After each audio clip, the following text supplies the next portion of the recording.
La Corte Internacional de Justicia de La Haya puso fin a la disputa marítima entre Lima y Santiago luego de concederle a Perú una parte del mar chileno que por años fue centro de discordia entre ambas naciones.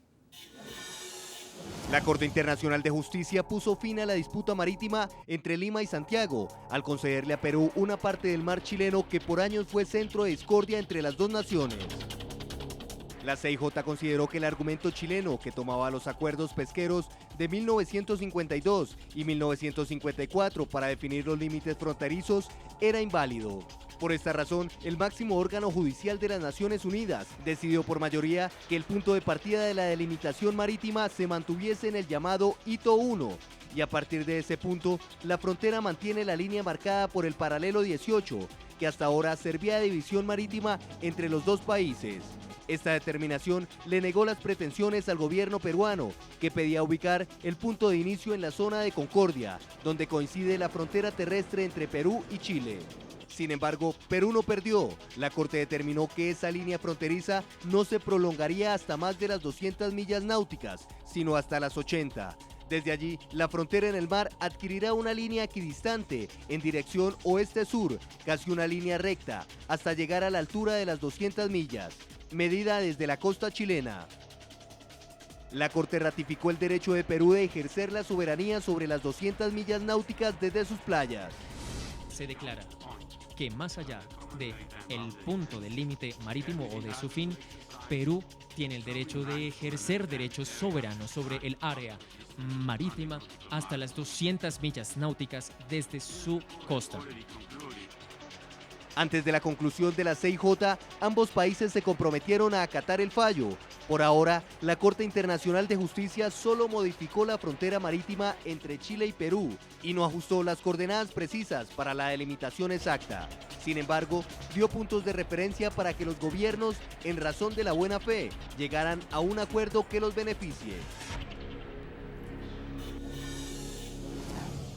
La disputa por la frontera marítima entre Chile y Perú era el último capítulo de la Guerra del Pacífico que se libró entre 1879 y 1883 entre Chile, Bolivia y Perú, y en la cual Lima perdió parte de su territorio. Un siglo más tarde, durante el gobierno de Alan García, la nación peruana interpuso una demanda ante la Corte Internacional de Justicia con sede en La Haya, a la que pidió que se delimitara su frontera marítima en el Océano Pacífico. La disputa por la frontera marítima entre Chile y Perú era el último capítulo de la Guerra del Pacífico que se libró entre 1879 y 1883 entre Chile, Bolivia y Perú, y que en la cual Lima perdió parte de su territorio. 1947. Desde este año se remonta el conflicto, cuando Lima proclamó la soberanía de sus 200 millas en el Océano Pacífico con el objetivo de conservar y utilizar los recursos naturales del mar. Y aunque Perú proclamó su autoridad sobre el territorio, nunca estableció los límites entre ambas naciones. 1982. En este momento se celebró la tercera conferencia de la ONU sobre el derecho al mar, donde el presidente de la delegación peruana presentó oficialmente la posición de su nación sobre la delimitación marítima entre estados. 2000. Para este año se produjo un intercambio de notas diplomáticas entre ambos países. Incluso Perú propuso formalmente el inicio de las negociaciones para lograr un acuerdo sobre los más de 37.000 kilómetros cuadrados de mar que estaban en disputa por las dos naciones, pero la petición formal de Perú fue rechazada por el gobierno chileno. 2005. Para este momento la situación se agravó cuando el Congreso de Chile aprobó una ley para crear la región de Arica y Paranicota. El proyecto fijaba como límite la nueva región por el noreste del paralelo del hito número 1 en el mar chileno, es decir, que desconocía territorio que separaba el primer hito con el océano y que corresponde a territorio peruano. 2008. Bajo el segundo gobierno del presidente Alan García, Perú impuso una demanda y dejó en manos de la Corte Internacional de Justicia con sede en La Haya la decisión de sus límites marítimos. Desde los inicios de la disputa, Chile aseguró que el planteamiento peruano vulneraba la estabilidad de las fronteras y ponía a prueba la vigencia de los tratados internacionales a los cuales los países estaban inscritos. Y para debatir este tema voy a saludar desde nuestros estudios NTN 24 en Nueva York a Robert Valencia. Él es periodista, analista además del World Policy Institute y colaborador de Global Voice America. Y desde Lima, Perú, está con nosotros el congresista Carlos Tubino, presidente de la Liga de Amistad Parlamentaria Perú-Chile, integrante además de la Comisión de Relaciones Exteriores. A los dos, gracias por acompañarnos. Bienvenidos. Quiero comenzar el diálogo con el señor Tubino. Con las buenas noches y cómo reciben, lo habíamos hablado quizás en otros espacios informativos de NTN 24 en días pasados y le quiero preguntar cómo recibieron, cómo fue el día de hoy después de que se conoció la sentencia de La Haya. Bienvenido. Sí, muy buenas noches y la verdad que contentos los peruanos porque hoy se ha recuperado para la soberanía nacional un área marítima que no la teníamos bajo nuestra jurisdicción, y una área marítima considerable. Estamos hablando de aproximadamente 40.000 kilómetros cuadrados que pasarían o pasan a la soberanía nacional de acuerdo a la sentencia de La Haya. Quiero saludar a Robert Valencia, también integrarlo a este debate. Robert, desde nuestros estudios NTN 24 en Nueva York, yo le quiero transmitir a usted y compartir también con los televidentes una de las frases que ha dicho Michelle Bachelet, la presidenta electa de los chilenos, después del fallo. Y quiero preguntarle si usted está de acuerdo con lo que ha dicho Bachelet. Bachelet dice que la decisión de La Haya parte un antes y un después, la relación de Chile y Perú. ¿Por qué un antes y un después? ¿Qué puede pasar cuando Bachelet asuma el poder en Chile teniendo en cuenta esta decisión del día de hoy en La Haya? Bienvenido, Robert. Muchísimas gracias por la invitación y un saludo cordial a la teleaudiencia de Estados Unidos, Latinoamérica y el Caribe. Cuando la presidenta Bachelet menciona que va a haber un antes y un después es porque este litigio se ha venido discutiendo y se ha venido discutiendo y disputando, por decirlo de una forma, por muchas décadas. Y además hay que ver el historial de Chile, que ha tenido ¿Perdón? Hay que ver también que...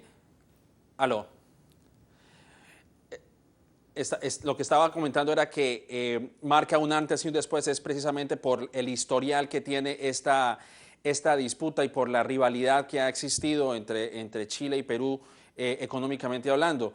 En este caso de las Cortes, pues aunque fue una decisión salomónica, ha habido un cierto pesimismo por parte de los chilenos y expresado tanto por el actual presidente, el presidente Piñera, y por la presidenta entrante que es Michelle Bachelet. Pero también hay que ver el contexto histórico, porque no solamente Chile tiene disputas con Perú, sino también con Bolivia. Así que también podríamos interpretarlo como que puede marcarse un antes y un después en cuanto a los litigios y la demarcación limítrofe, en este caso, de la limitación marítima entre Chile y Perú, además porque también le puede traer algún tipo de perjuicio a los pescadores chilenos, que es lo que han venido reclamando específicamente en la ciudad de Arica, en Chile, perdón. Sí, ahora quiero preguntarle al vicealmirante en retiro Tubino desde Lima, Perú. ¿Comparte usted la apreciación de Ollanta Humala cuando Ollanta Humala dice que él espera que Chile acate el fallo? Vamos ahora a tocar el tema de la posición chilena. Más adelantico lo hablaremos tanto con Robert como con usted, pero si yo le pregunto a usted en este momento, ¿usted cree que Chile va a acatar el fallo sin ninguna restricción? Sí, por supuesto que sí. Yo confío plenamente en el compromiso que han asumido tanto el gobierno peruano como el gobierno chileno. Este fallo va a ser acatado. Yo sí creo que la nueva presidenta de Chile, la señora Bachelet, cuando se refiere que hay un antes y un después, ella se refiere a que por mucho tiempo entre peruanos y chilenos nos hemos mirado de soslayo. Y con esta sentencia se cierra definitivamente cualquier tema pendiente limítrofe entre las dos naciones. Y al final tenemos un futuro común, tenemos muchas cosas que podemos trabajar juntos, tenemos la Alianza para el Pacífico, tenemos grandes inversiones tanto en Chile como en el Perú de peruanos y chilenos, que yo creo que todo esto va a fortalecer un futuro totalmente diferente hacia el siglo XXI. Muy bien, vamos a integrar a este debate a Jorge Tarut Dacaret. Él es diputado por el Partido de la Democracia, el PPD, integrante de la Comisión de Relaciones Exteriores de la Cámara Baja, ex embajador de Chile. Yo le quiero dar las buenas noches, diputado Tarut. Gracias por acompañarnos en Zoom. Bienvenido a NTN 24. Y la pregunta va sobre todo cómo ha reaccionado la gente en Chile. Estoy leyendo información que llega por las agencias internacionales de noticias que hay algunos enfrentamientos y algunas manifestaciones, especialmente en Santiago y en Arica, al norte del país. Han dejado por lo menos una persona detenida y es gente que está tratando de protestar por el fallo de La Haya. Con las buenas noches, bienvenido diputado. ¿Qué nos puede usted contar? ¿Cómo ha recibido el pueblo chileno el fallo? Buenas noches, Jesús, y buenas noches a los y las telespectadoras de toda América.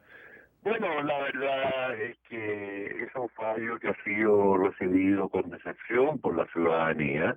Yo, en primer lugar, rechazo en la forma más categórica cualquier acto agresivo, de violencia que pueda haber, ¿no es cierto?, sobre todo en contra de la comunidad peruana residente en Chile. Ellos no tienen ninguna responsabilidad en esta situación, son gente de trabajo, trabajadores que han buscado mejores horizontes.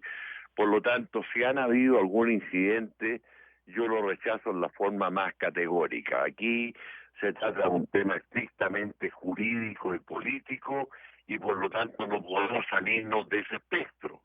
Ahora, con respecto al fallo, la verdad es que, bueno, Chile ha perdido 22.000 kilómetros cuadrados de zona económica exclusiva de nuestro mar. Y ese es un hecho de la causa. Creo que la Corte, al fijar, ¿no es cierto?, en la milla 80, una bisectriz, lo ha hecho no conforme a derecho, lo ha hecho en una forma bastante salomónica para decir, bueno, le reconocemos a Chile que había el límite, pero no hasta la milla 200, por lo tanto, le damos este pedazo al Perú. Yo creo que es un muy mal precedente el que ha hecho la Corte Internacional de Justicia de La Haya, porque eso significa que cualquier país que quiera mejorar su posición con su vecino, es cosa que vaya a La Haya y en consecuencia algo va a obtener. Así que a mí me parece un muy mal precedente el que ha fijado la Corte en el día de hoy. Muy bien, diputado, ese es el punto que vamos a tocar en unos segundos cuando regresemos de la pausa comercial con los demás invitados esta noche en Zoom, porque usted está colocando precisamente el dedo en la llaga. ¿Qué va a pasar después y teniendo en cuenta este precedente en este fallo internacional? Vamos a revisar las opiniones de los televidentes en las cuentas de Twitter que aparecen en sus pantallas, a quien les preguntamos esta noche quién ganó y quién perdió tras el fallo de la Corte Internacional de La Haya por la disputa limítrofe marítima entre Chile y Perú. Vamos con la primera opinión. La de Jorge Arturo Sasa. Dice, la propuesta peruana siempre sonó razonable y lógica. Entre dos países tan conectados solo debería generarse nueva cooperación. Seguimos con la opinión de Sandra González. Es una lucha liderada por Perú y que hoy merece haber ganado este litigio luego de más de 20 años.